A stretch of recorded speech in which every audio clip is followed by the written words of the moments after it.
To get things done from my children, we always say something scary to them, which I know is wrong. But how do you handle that? I love this question because I think it's so common. If it's not fear, then what can we do? So yes, of course, we don't want to scare our children, because if we do that, then they're gonna start making decisions out of fear, and I really don't believe that fear is a good motivation. Dr. Jen Nelson says in her books all the time, like, you don't need to make kids feel bad to make them behave better. And I 100% believe that, and I live by that quote. So here's what I do. I usually ask my child for her cooperation. Instead of telling her what to do, or instead of threatening her, I ask her. Let's say she threw all the toys on the floor. I just simply ask her, hey, Abby, if you want to go outside, first we need to pick up the toys. Can you help mommy?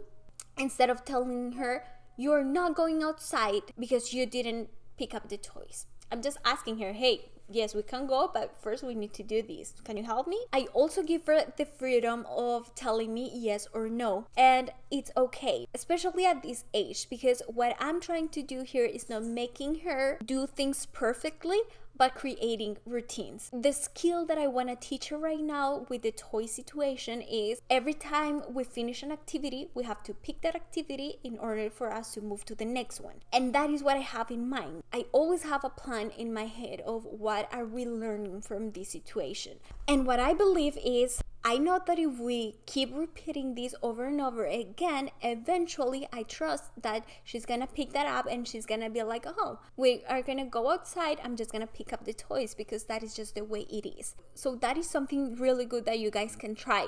First, have the life skill that you are teaching them in your mind. What is it that we are learning from this, and how can we create a routine around these to help her develop these skills for the future? And third, how can I invite her to help me instead of scare them? The other thing I like to do is just lead by example. If I want Abby to do something, I usually do it myself. They're absorbing absolutely everything in their environment, especially if they're under 6. They're absorbing absolutely everything. So I trust that they're gonna see it, they're gonna absorb it, and then they're gonna act just like I am. So if I want them to stop screaming, I don't scream at them. If I want them to stop hitting, I don't hit at them or spank them. Or if I want them to clean their toys, I just show them how to clean their toys and things like that. And the other thing is positive reinforcement. So I don't wanna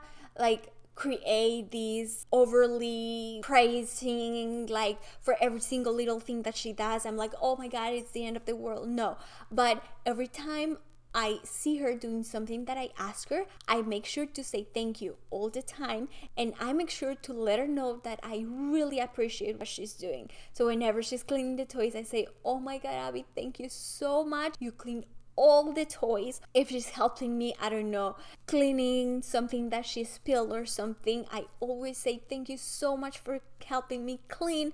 And then she sees the appreciation that I have for her, and then she loves helping me because she knows that I really appreciate.